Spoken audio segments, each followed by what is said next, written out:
get an email back off or something. He'll have a song from it. Yeah. Dennis has got some good ones, that's for sure. Okay, here we go.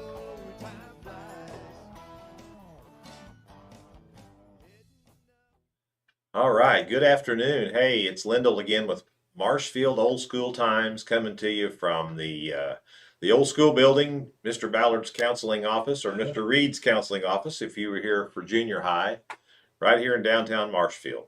And I've got a very, very special guest today, one that we've all kind of anticipated that would be on the show sometime, and we got him to come. It's a beautiful Saturday, just a little chilly, but it's a great day to be outside and get out and about.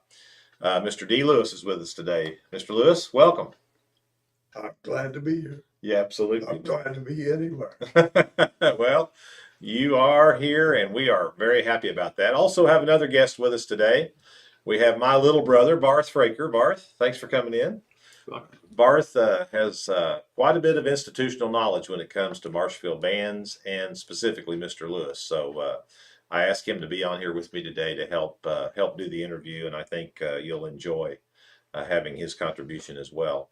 So I wanted to mention today that we're going to have another podcast at 2:30 with Senator Curtis Trent. I'd asked Senator Trent a few weeks ago to come on the show, and today happens to be the Lincoln Days in Webster County at Seymour tonight. And so Curtis had time in his schedule, so at 2:30 he'll be on. We'll have another podcast, about a 30-minute break between Dee's podcast and Curtis's. I don't know whether that's long enough or not. Well, if it didn't, we'll have you come back. We'll pick another pretty spring day. But we're going to get right into the questions and the interview and get this thing started. So, Dee, we want to start out by basically talk to us a little bit about growing up, your childhood, your folks, your siblings, where you grew up, maybe what you did as a kid. I read Tom Sawyer. Uh-huh. I had that kind of a childhood. Did you? That's awesome. I could walk out to Lyndall farm that my dad had. He was a real mail carrier, and always had a acreage somewhere to keep us boys busy, keep us out of trouble. And it mostly worked, but not the time. Where was that at? Butler, Missouri. Yeah. Okay. Yeah. My little brother and I, Dad had a Ford tractor. In the morning, we'd get up. Dad would have us assign something to do. We'd both get on that Ford. We both fit the seat.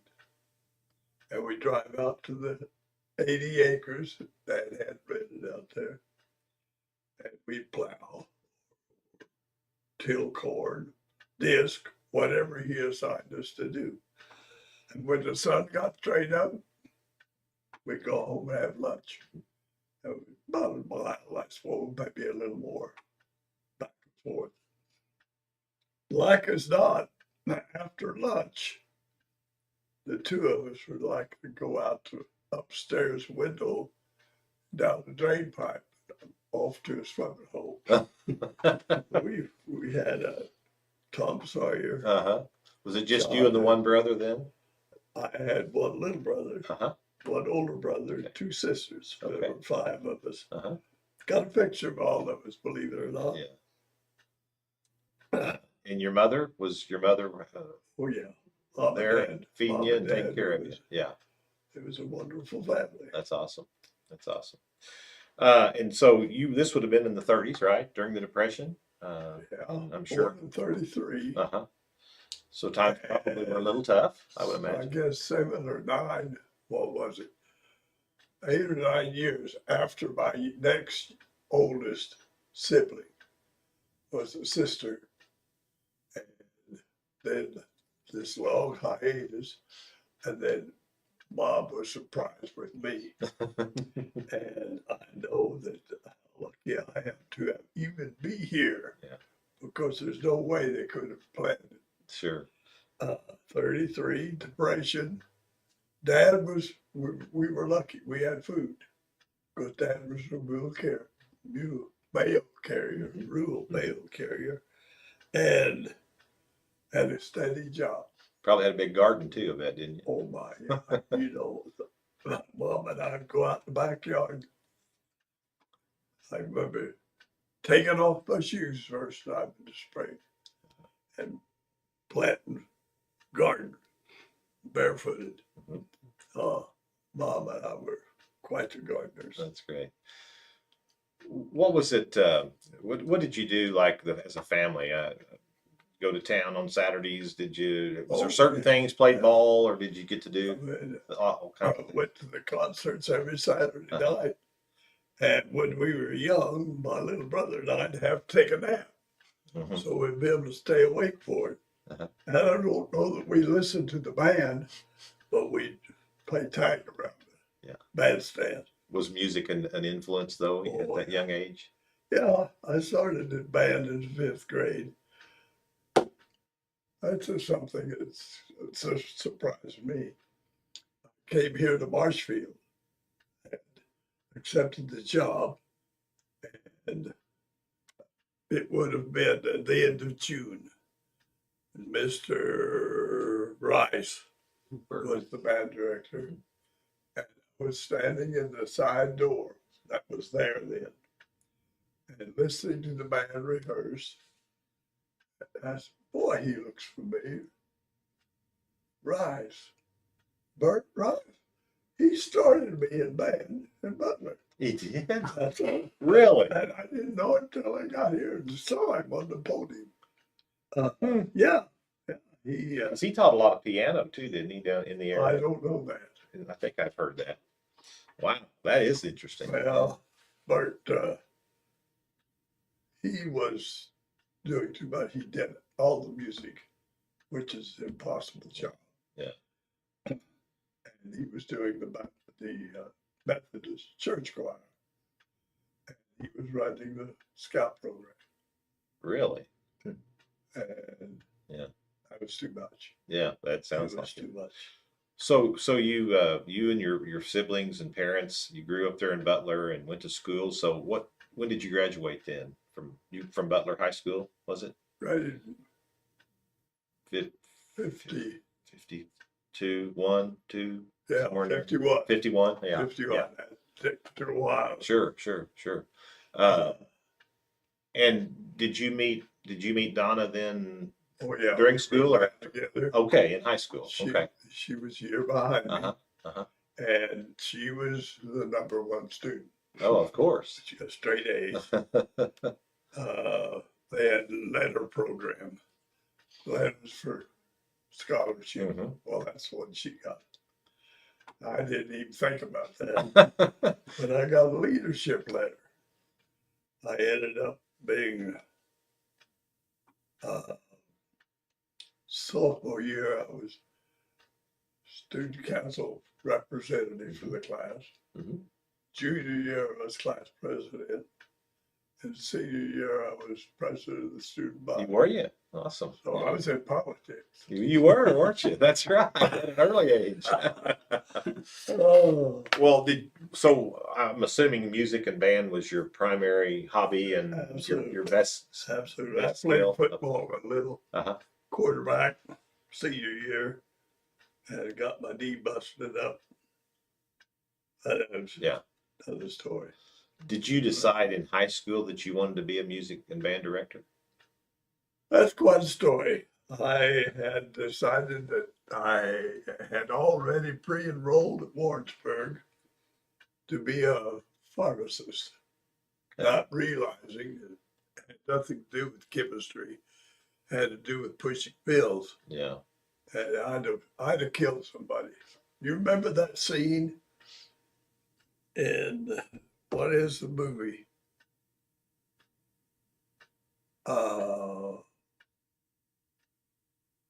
But at any rate, the young employee of the druggist saw him making a mistake Oh, and saved his bacon. gotcha. Told him, that'd been me. That would have been you. I'd have been asleep, I'd been bored to death. Yeah. And would not have. Yeah. So we had a concert. I was playing clarinet in the band, first chair, of course, and the see first name, Prof. Lakin came down and listened to the concert. And after it was over, he offered me a little scholarship to come up and play in the Jewel Band. And here I was. Now, I was going to go be a pharmacist. Now I didn't know what to do. Went to my high school band director. What am I supposed to do? And he said, well, I can't make up your mind for you. But for me, it'd be deciding between making money and being happy. Yeah. And Pretty good advice. I've been mostly happy. Yes, absolutely. Pretty good advice. Well, yeah, you've made a lot of other people happy too. Well, yeah, I taught 29 years here full time, and then 3 years part time after that. So when you and Donna were dating, did you I guess went to the show, went to concert? It was music a part of that as well? Oh, yeah, we both played in the band. She was percussion, right, and I was clarinet. And we'd sit there, make eyes at one another when we were supposed to be listening. And none of your students never did that, though, did they? Well, I started to tell you something when we were coming upstairs. There was a young lady that the third chair clarinet.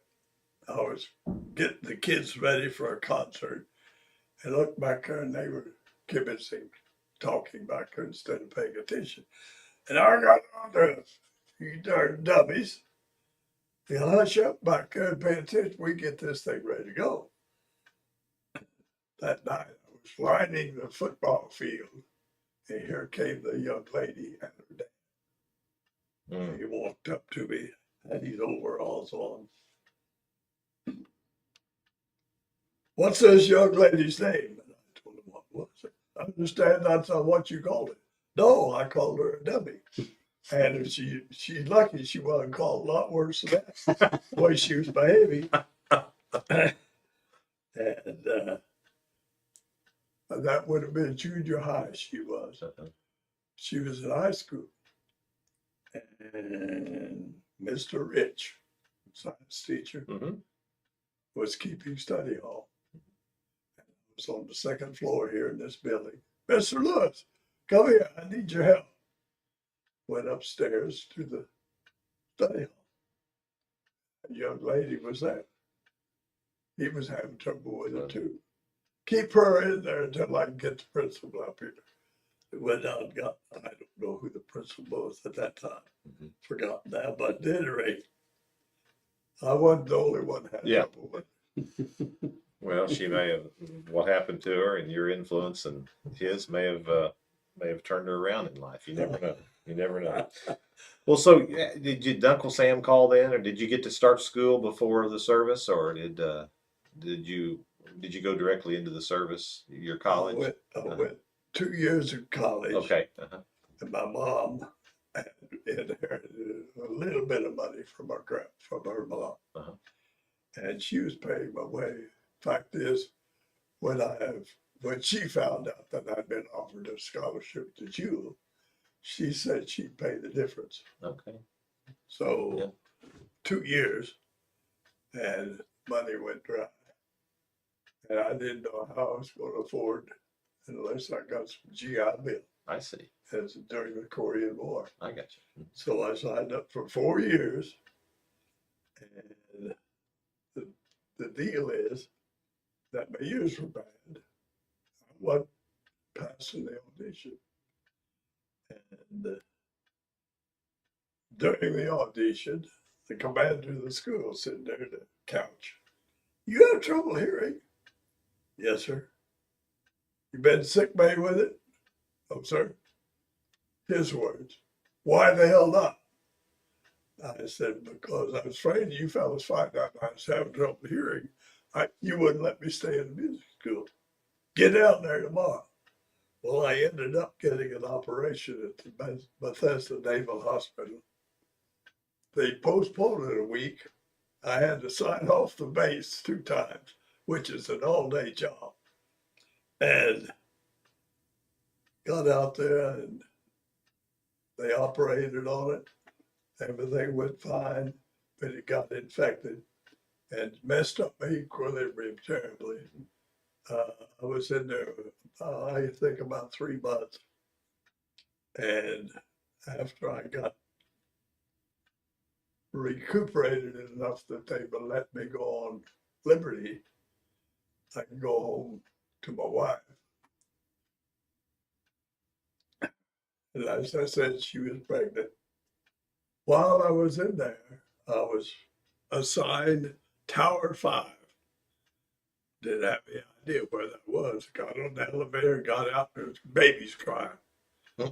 It was a nursery for the newborn babies. And what I did was clean up the bassinets for new babies coming in. And Bill, our oldest boy, was born while I was working. On that duty. The Well, only trouble was that it was on a weekend and the nurses didn't know me had them, so they wouldn't let me in. Oh. But the corpsman I'd been working with, so they took my camera. I've got a picture of Bill hanging by his heels Oh. in a scrub room. really? Yeah, and it's all together. So you had gotten married then before you went in the service. Was that during college or before your college? It was after I was in college. Okay. She wrote to me about every day on the boot camp. And I bought a rig at the PX before I came home, thinking that if I felt the same way, last night I'd let her have that rig. Uh-huh. I made it until midnight the first night I was home. Was it like a 3-day weekend pass or something? Oh, it had to be a 10 or 12. Oh, 10. Oh, okay. Yeah, 10. So you did it on the first night. Yeah. I made it till into the first night. That's awesome. And back to Great Lakes. Mhm. And I don't know, I was there 10 days or so waiting for orders to go to the music school. Mhm. So I got to the music school, was settled in.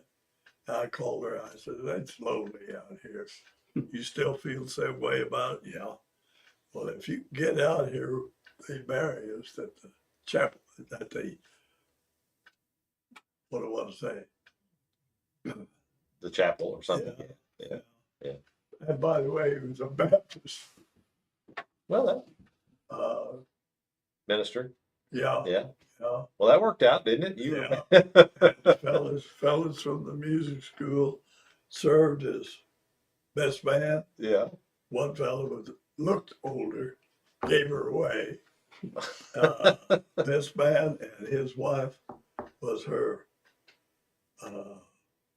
Maid of honor. Yeah, maid yeah. of honor. Yeah, So you had each other out there, and you were, was that Baltimore out there by? it's in D.C. Yeah, DC. But what does it say?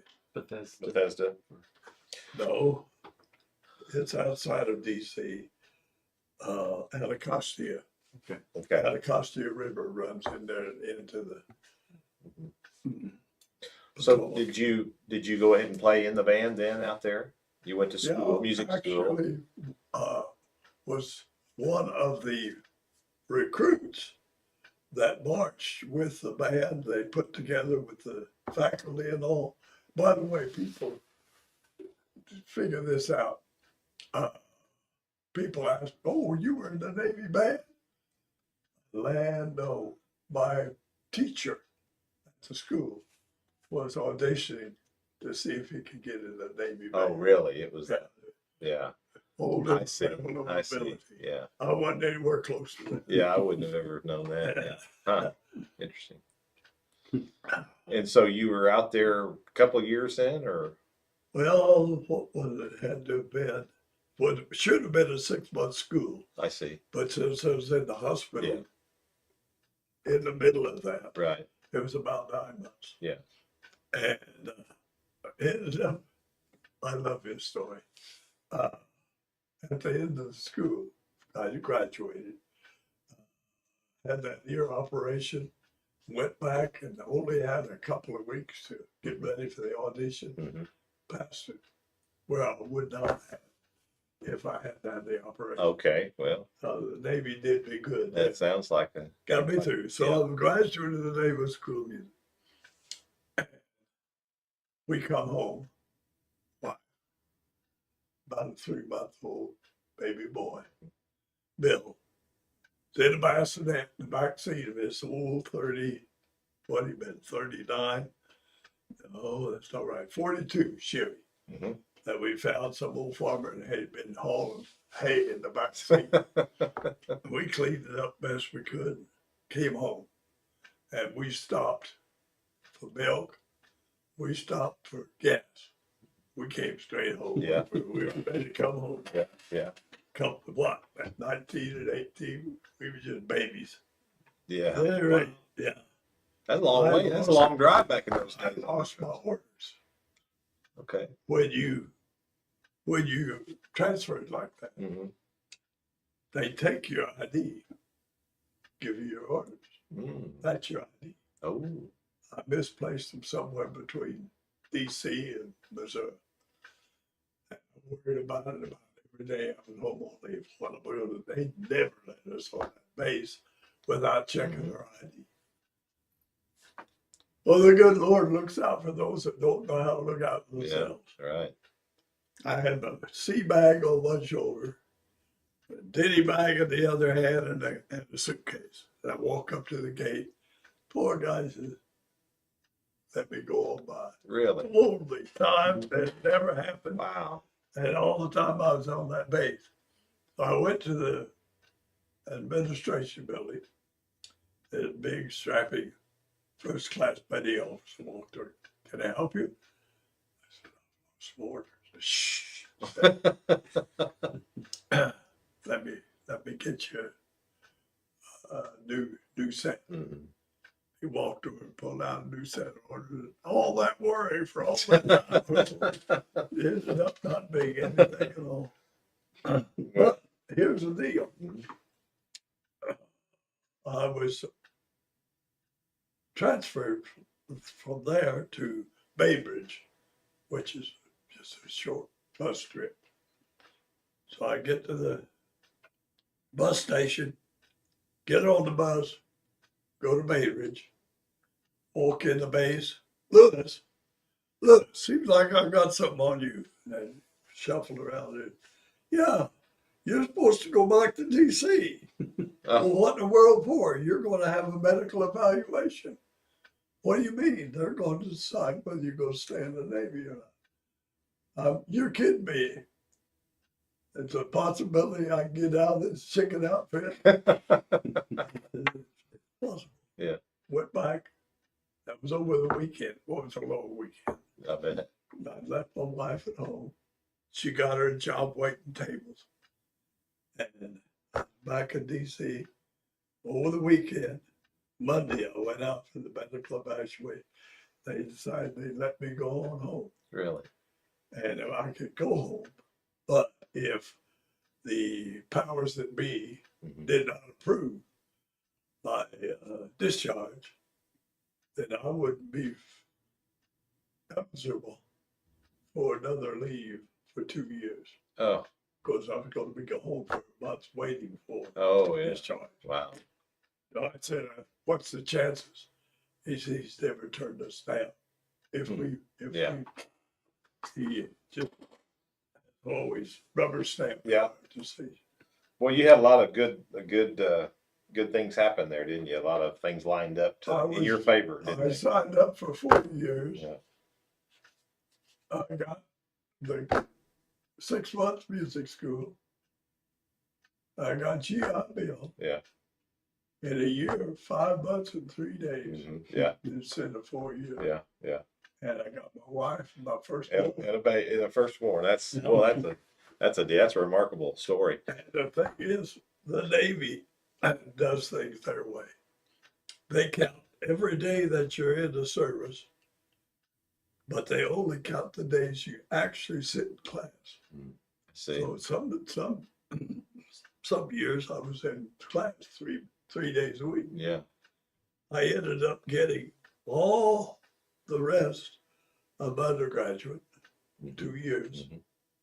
all of my masters, 4 summers, and I had a week or 2 left. You got it all in while you were in the service. Uh, That's amazing. yeah, paid So- for the whole. So you get out of the service, and then what happened then? I went to a little town of Oric Mhm. the first year.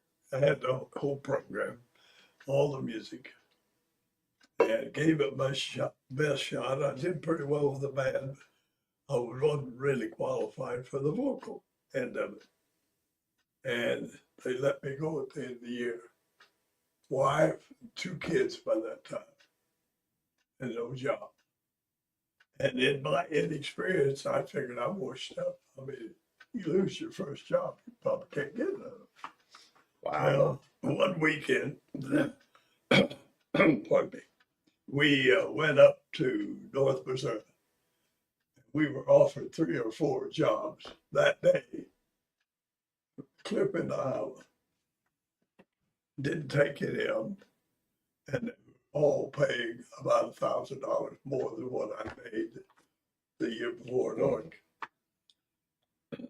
Then I had volunteered to do the church choir at the Baptist Church in Oregon.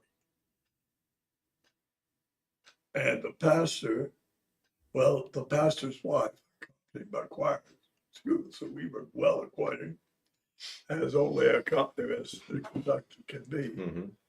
And got real close with the pastor. He was a super fellow. He goes to the Missouri Baptist Convention. And about how many hundred people? Have you ever been to that thing? One time, yeah. How many people? 1,000? I don't know. Okay, Yeah. all right. I always said 500. Yeah. So, but a lot of people. The pastor sat down beside Luther Rogers. Oh. You think- Another God thing, right? Yeah, absolutely. Wow. Absolutely. Accidents don't happen. No, It's that's a God right. thing. That's right.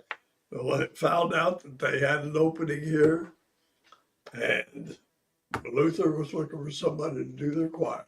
$15 a week. Well, it made a difference. I was offered, I think, 5,000 up in North Missouri. They offered me 4,000 here, but that $15 a week. And we had summer band program, $600 for the summer. So I came out like a rose. Yeah, And stayed 29 years. that's neat. That's really neat. Yeah, That's really neat. yeah. Was that about you remember the year you came here? 50? 57. 57. Okay. Yeah, Yeah. 57. Yeah. I made 2 decisions, I guess 3. Mhm. I accepted the Lord when I was just a kid. Mhm. Picked my wife when I was 19. Moved to Marshfield when I was 20. Yeah, yeah. 3 major decisions. Right. So obviously you have such a legacy, and I mean this. You're so respected. You are such a good teacher, let alone a good musician or a good band leader, but you were just a good teacher. People continue to talk about your influence, the influence that you had on them in ways other than music or other than band. So I'm just, what do you think? Was it determination? What do you think really drove you to want to excel like that? I think losing my first job Okay. had an Yeah. enormous effect on the rest of my career. Yes. Mm-hmm. I realized how lucky I was to have a job. Mm-hmm. And I had that trouble keeping up. I ran behind most of the time. I don't think band ever got out when the bell rang. But they stayed. Didn't like it, but they stayed. Yeah. Well, they did, and of course I was in I band had, too. I had enough trouble with it that Mr. Park, superintendent, called me in the office. get those kids out on time, or we're gonna fire you. So I got the kids out on time. Unless you were getting ready for contest, right? So when did you start to go to contest and win? When did it take you a year or two, or did that first or second year was you coming out of the chute? My number 3 son, Rusty, Mm-hmm. taught band Mm-hmm. for 4 years. Decided he'd rather make money than be happy. But he got 2 1s at Richmond Band School and 2 1s at Warrensburg Band School. Mm-hmm. They had good programs for years. Mm-hmm. It took me 3 years to get my first one. 3 years. Okay. And yeah, I still remember that one. But we got one at the district, Springfield, my second year. We got 3 at Columbia. The band just fell apart. Mm-hmm. So probably 45-piece band on that. What's the name of that? Jesse Hall. Jesse Hall stage. I mean, just, I don't blame them at all. I was probably more nervous than they were. But then you came right back, obviously, in just a year or two, and you started winning all the time. In the '60s, you just won all the time, didn't you? In the '70s, We got 26 consecutive 1 rating. yeah, 26. Wow. That was a good band. That's unbelievable. When you first came, were I guess they marched obviously in the parade or whatever, the 4th of July and stuff. But you took that to the next level too. Nobody knows. One of the reasons I came to Marshfield, except what I've already told you, they did not have football Right. in '57. Right. I don't know what year it started, but it was Early '60s. Yeah. It was too soon after I came. Mm-hmm. I spent every time I see Mr. Barr, we really don't have to march into a football game. Oh yeah, we gotta have something to fill that 10 minutes. Didn't it? My arguments did not hold any water at all. So we ended up marching. And we marched in the Springfield homecoming parades. And we would try our aim was to beat Lebanon. Okay. Jerry Hoover's Lebanon band. We Jerry. wanted to beat Jerry and his 100-piece band, I guess by 64-piece band, was just not going to happen. Mm-hmm. Yep. Well, finally, Howard Leva was band director at SMS, and he started the field competition. And doggone it, you're on the field for 10, 12 minutes instead of 2. Mm-hmm. And we beat Lebanon. I mean, the kids were so high, they came home and got up in the condo building and rang the church bell. Oh my goodness. Literally did that. Yeah. I don't know where the bell is. I think it's at your new church. I think so. For those that might not know, tell who Jerry Hoover is. I mean, who he went on to become. Jerry Hoover was one of the finest jazz band directors that's ever been in the state of Missouri. Mm-hmm.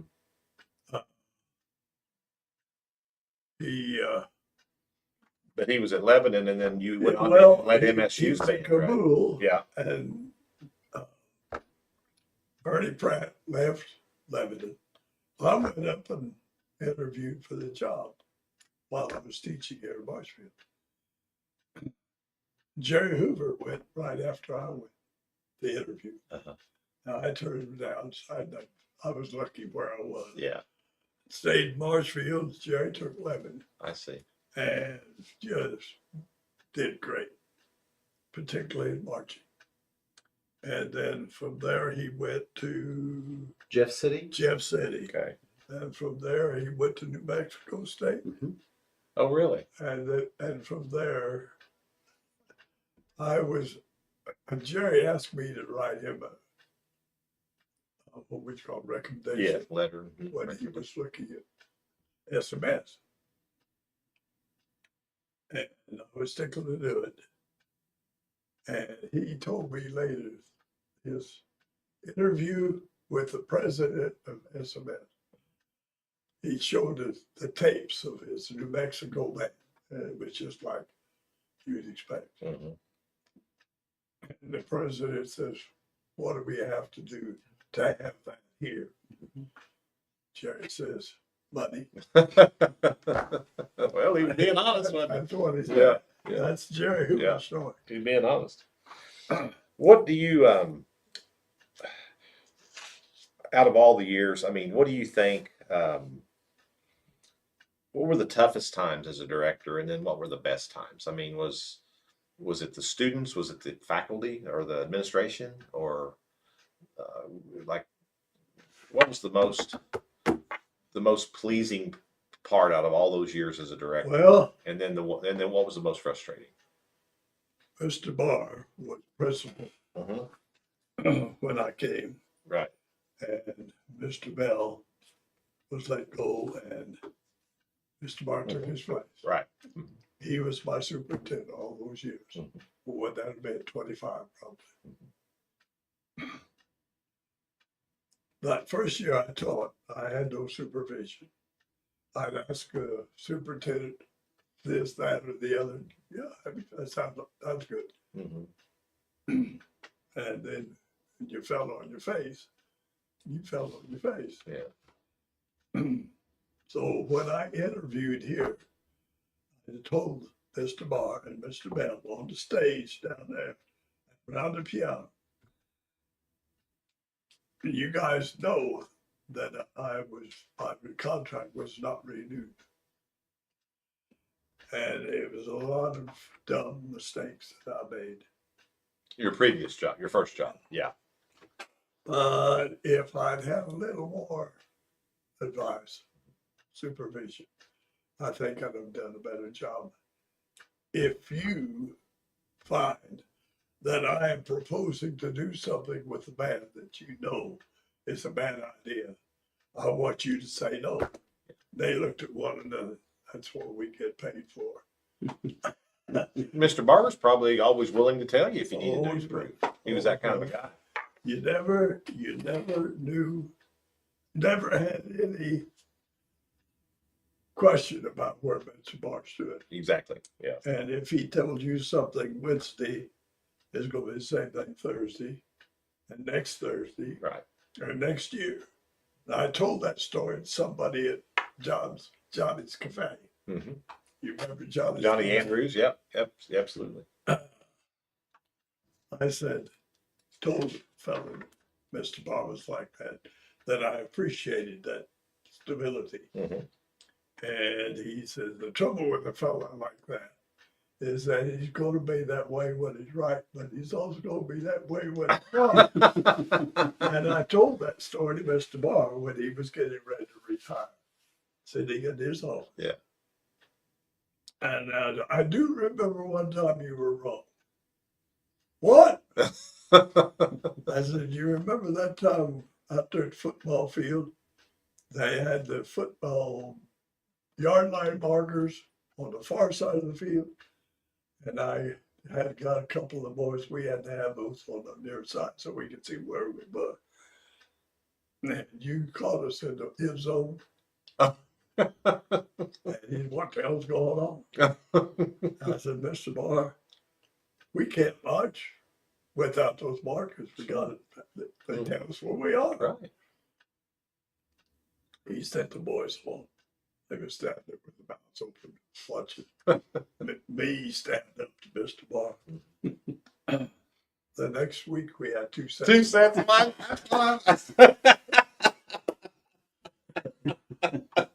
Oh, that's where I thought you were going. That's great. That's great. That's right.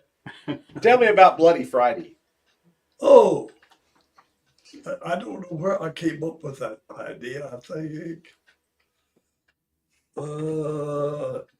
it's an old time band director used to do it. I've forgotten now just who it was.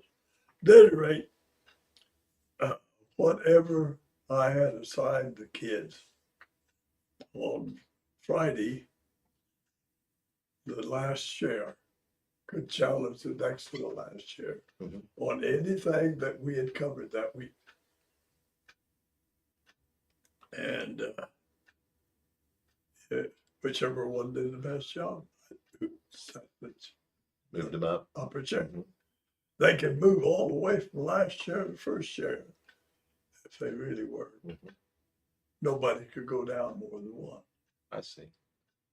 And I felt like that was kind of work. Sound like that worked. Yeah. But I lost one student that I know of because of doing that. It's Joe Brooks.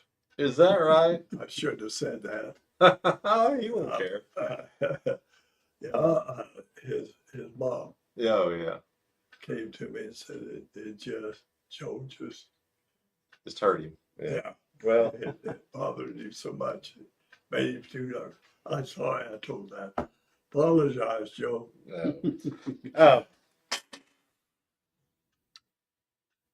I've been told that you, like if the bass drummer was a little behind or wasn't keeping the time, you didn't really even have to say anything. You just look at him, and or maybe it was another instrument or something. He didn't look at you. He just pointed. Pointed. Okay. He was doing what he was doing, but he would just go like this. Okay. And you knew. Okay. Yeah. You knew you weren't with Yeah. him. Okay. People must have been paying pretty good attention. Then, pretty close attention. Yeah, they were good. I always took time to show them or let them know that they all had peripheral vision. Sure. Yeah. That they could look at their music and still see me. Right. Can you believe it's like 12 minutes till already? That's how fast this goes. Isn't this fun? I wanted to show this. We've got a little, see if that brings back a memory or two to the audience that was in band. This is a Beckerdite Music folder that the motto or the theme on here, the store behind the leader of the band. Well, who was the leader of the band? But it was a folder you put your music in, and I don't know what year this is. It doesn't say, but I actually found this in some of the tucked away in some corner of the building. But I thought that was kind of neat. Paul was one of my two best friends all the years I've been in Talk for a minute about Paul. He would work on a kid's instrument and charge him 50 cents after he spent hours on it. I'll never forget going into after school one day. Miss Dee, I've been working on this oboe. It holds a vacuum. It doesn't leak, and it won't play. I picked it up, put the reed in it, like I always did, and I played down the scale. And about there, it stopped. I turned around, looked up there, and there was an oboe reed stuck in it. Oh, He'd been working on it for hours and hours. yeah. And I found it in about 2 minutes. He was so mad. Paul repaired the instruments way too cheaply. He kept our tubas going long after they should have been retired. Yeah. I found out when I came here that Paul was selling instruments out of the back of his folks' dime store, a third off if they paid cash, 20% if they took time to pay for it. Sure. And we did business that way all those years. I would tell people, shop around, but make sure you check with your hometown dealer. Right. He may be able to save you money. Well, I knew he could. He nearly always did. And I had one parent, why didn't you tell me that? Now, I had no idea they just didn't listen. yeah, most of the time that you were the band director, especially in those early years, you were also the choir director at the Baptist church, right? Absolutely. And that's a big job. I mean, That may be the reason I came to Marshfield. right. I didn't tell you this earlier. We lost our choir director at Oric, and my wife and I had 2 kids. We were going home on the weekend, and she's a Christian and I was a Baptist. We ended up not going to church. And one of the decisions that I actually made, you know, if I volunteered to do the church choir, those kids would be in Sunday school. And I did. And they studied on it because we hadn't been, we'd been home. Yeah. So I did the church choir there. When I got back up there, Yeah. I'm in school. And instead of doing a recital, like a lot of guys do SMS, my band director knew that I was going to be teaching all the instruments. So instead of I gave a recital on clarinet and sax, although I did that, I played trumpet or brass. And I did a percussion demonstration in front of the students. So he was preparing me for what I was going to do. I forgot what I was going to say. It's all right. At any rate, my wife would say, "There you go again."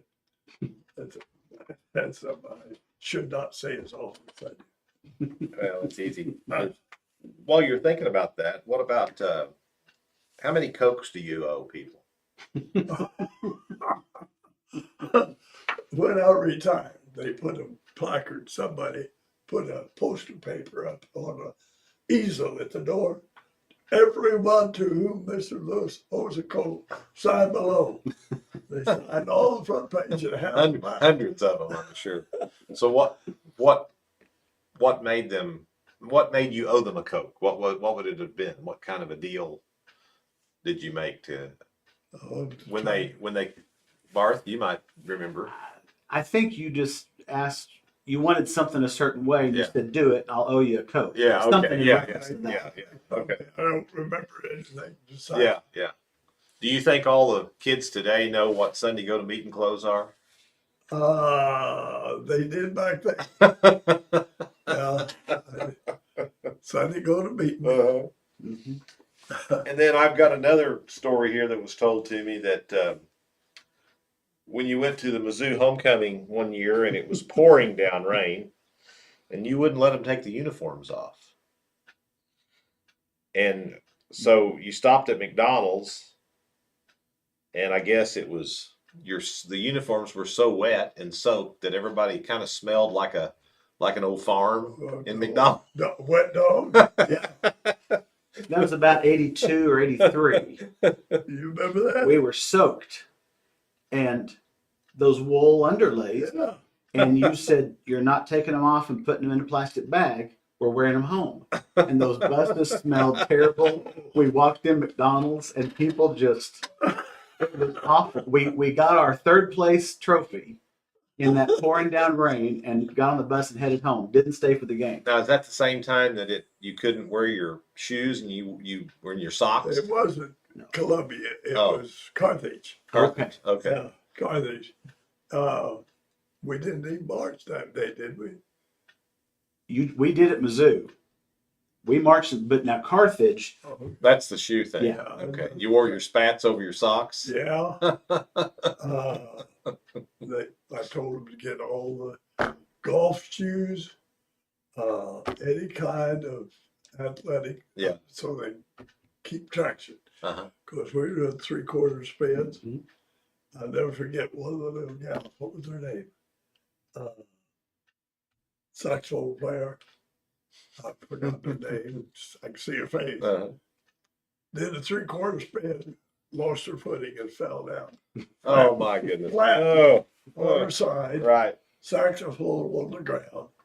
And she got back up and got in line where they were supposed to be. Did a spin, came back up in her position. everything is. She said it didn't even bother me Uh-huh. until I put my saxophone in my mouth and got one bud.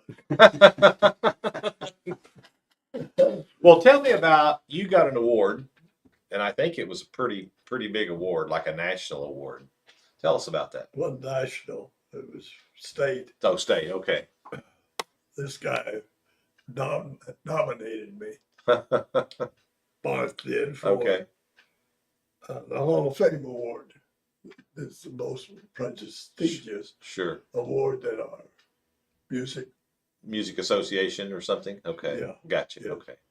And when that was happening, the room was completely full at Tantera. The officers were sitting on the front row because we're going to be introduced. And I was sitting beside, I think it was the elementary vice president. And the awards were going on. And I turned to her, I said, you know, we run this into the ground a little bit. And I heard something, I thought I heard my name. I really wasn't sure. I Yeah. looked up the guy, he was looking right at me. Uh-huh. They said my name. Huh? And I turned to her and said, I take it all back. Yeah. That's good. That's good. That is great. A couple more things I wanted to mention that was told to me. Sometimes you would use a term or two that wasn't the best, like maybe set your hiney in the hiney hole. Does that ring a bell? Yeah. And then sometimes things were just a little asinine. Now, Mr. D. Hart didn't like that. Well, I think it's funny. I think it's great. You're human, that's for sure. Wasn't it nincompoop? Oh, yeah. Yeah. And then I think, Barth, you mentioned this, the time that he stopped you during the Christmas rehearsal. Mm-hmm. Why don't you tell that one? Old band hall, we were preparing for Christmas, and we were playing I'll Be Home for Christmas. And you got choked up, and you stopped in the middle of it and gave us a life lesson on what that song really was about. That was written in 1943, I think. Still chokes me up. I was in the service. I didn't really appreciate being away from home. Right. And you imagine what those poor guys Yeah. in the service were in Yeah. 43 Yeah. Mm-hmm. in France. Yeah. And Right. some of the islands. And that song would play, My Land. Yeah. Mm-hmm. Right. It chokes me up, and I don't have any reason to choke up at all. Well, it was a life lesson. Well, that's Life lesson for all of us. things like that touch all of us, or should, definitely should. Another thing that that people recognize is how you always thank Donna for her support. When anytime you all did anything, won anything, you always mentioned her first, and I think that's something that's very important, and obviously has been important to you after 70 years of marriage. 70 years. Mhm. She's never let me down. Right. When I was thinking about running for Dr. Tommy's seat in the legislature, Right. she didn't really want me to do it, Yeah. but she supported me. Yeah. The dumbest thing I ever did. I think I hold the largest losing edge of anybody that ever ran for office from Webster County. Well, now It was terrible. I don't know. Politics. Things were changing politically, and it's certainly parties were changing and all of that, and I think you just happened to be a victim of the times right there, maybe because you'd been elected county commissioner. Yeah. And did a great job and served with my Uncle Don Roast, and Yes, he sir. enjoyed working with you, and you I guys did a forgot great job. that He's your uncle. Yep, did a great job working together. Well, it was a treat to work with Don. Absolutely. So things change, and they've changed even more since then, as you know, and it's not always for the best either. What was the other commissioner during that time? I forgot. Let's see. Think of his name right now. Wasn't John Haywood, was it? Yes. Haywood, okay, from Seymour. I don't know why I was up there, but one of the first years I was here, the Republicans, I believe, called me one of the band would play at the Republican get together at the park. Right. And I went to Mr. Barr, Mhm. see if it'd be all right. Sure. Well, but you got to call the Democrats and offer you a service. Absolutely. Yeah. Well, it's John Hosmer. Mhm. And they had their meeting in the courthouse. It was a 2-story high. Yeah, when the old courtroom used to be. Yeah, 2-story high courtroom. Mm-hmm. Band just barely fit. We only had about 40 pieces. And John would say, now we're going to have Mr. Franklin Dee Lewis band play us up for us. Franklin D. I don't know how many times he said that. He was a character, but I tell you what, I sure love his family, his wife, and his he boys. would maybe the strongest compliment about anybody. Why can't you teach math or science? Never fail. And then I wanted to mention too, you went on after retirement and you bought a farm, and of course you lived on the acreage there, and you've raised cattle, and you had quite a run after leaving the school. Much larger than the average size herd. Yes, you did. Yeah. I had about 50 cows at one time. Yeah. Registered limousine. Mm-hmm. And we had been working as limousine breeders to get the wildness out of them. And they got better. But the first time I bought blacks, there was a definite difference. Definitely difference. Yeah.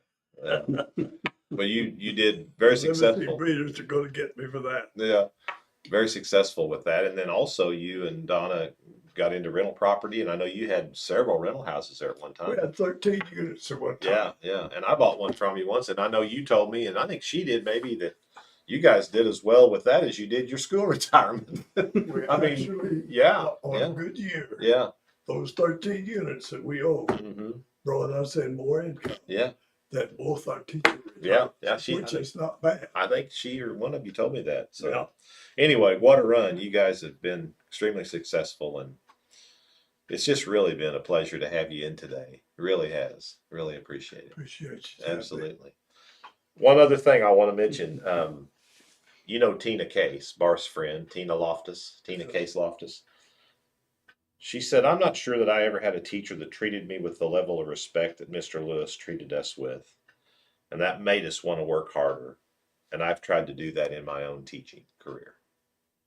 I think that's a pretty big compliment. I've had so many former students say that they're teaching for me.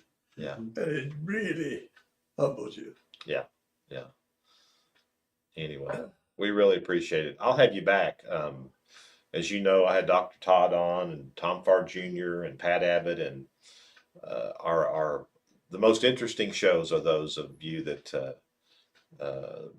have delivered the culture to our community that we have. And we appreciate that. We appreciate you, and we wish you the very best going forward. And, you know, we mentioned Bill, and then you mentioned Rusty, but you also have Randy and Christy, your other children. I think you should mention them. Christy lives out there by you now, and any one of those kids that justify my existence. Oh, they're all great people, as far as I know, and I know them all. So they're wonderful kids. Absolutely. Made enough mistakes that I could claim them as mine. Christy and Kevin, or her friend. Susan. Susan West. Oh yeah, Susan Newcomb. Yeah. Where neighborhood playmates. Yep, absolutely. They got in trouble for going into a half-built house, tearing things up. Well, I'll tell you one thing. They could both play baseball better than I could. Now, I will tell you that. Because we played a lot over there behind the school in those days. Fellas, brothers, asked him why he didn't date Christy. She'd be a good girl. Uh-huh. Oh, nobody wants to date a girl without playing. Yeah. They always got picked ahead of me in when we picked Sandlot baseball. Of course, now the Thomas boys would get picked pretty high. Oh, yeah. But anyway, well, it's Barth. You got anything you'd like to add? Just an honor. Appreciate It's an you honor. coming in. Appreciate you. Here's another album that I found too. We didn't talk about this. This was done in '92, so this would have been toward the end of your 86. I thought it said 92. Kathy Kunis. Yeah. Oh, I'm sorry, 83. Excuse me. Anyway, another album that you and Kathy did. Got all the band boosters on the back. How many albums? Do you remember how many albums your band did? I don't think, but I didn't think you did very many. So No. yeah, quite Yeah. a chore. yeah, Don't forget one of them. We were playing a long, extended piece, Mhm. and the end of it had those situated with a chord, chord, chord, and then a sustained chord. Mhm. And Ricky Stockton, I'm David. Ricky's gone. He can't defend himself, but he sustained that chord one chord too soon. Oh, And you could hear it on you the can hear it. recording. Yeah, yeah, We didn't have the stamina to play it again. yeah, Oh, Ricky. yeah, yeah. He went on. Was he a music director? He was a bad I thought he was, yeah. Very successful Yeah, yeah. career in Springfield. Yeah, yeah. Yes. All right, my friend. Thank you very much. We appreciate you. Appreciate you coming in. And like I said, we'll do it again sometime if you want to. Let me know. Okay. All right. Sounds good. I'd probably come up with a lot of stories that Mhm. I'd like to tell you. What we might do is have kind of a reunion show and bring several of you together at one time. I think that'd be fun. Trouble of it is, he told about that rain. I don't remember that. Oh, I've got a picture. The Mizzou rain? Yeah. Yeah. But you remember the shoe one. Yeah. You remember the one where you didn't wear shoes and spats. Oh, yeah. Yeah. Yeah. That's, and the day that we went up there, and there was water standing on the field. Mhm. We had lunch and came home. Yeah. We didn't even get to compete. Mm. Okay, well, listen, folks. Thanks for watching again today, and we're going to have another podcast at 2:30 with Senator Curtis Trent. Hope you can join us. If you can't watch it live, then certainly you can watch it later anytime you want on YouTube, and type in Marshfield Old School Times. Thanks again, and next week I'll be gone. It's Easter weekend. I won't be here but we'll follow back up in 2 weeks with our next show, and we've already got some more guests lining up. So. Thanks for watching, and subscribe if you like. Thanks. It was easy. Yeah. Mm. I think that would have been 82 or 83. That we got paid.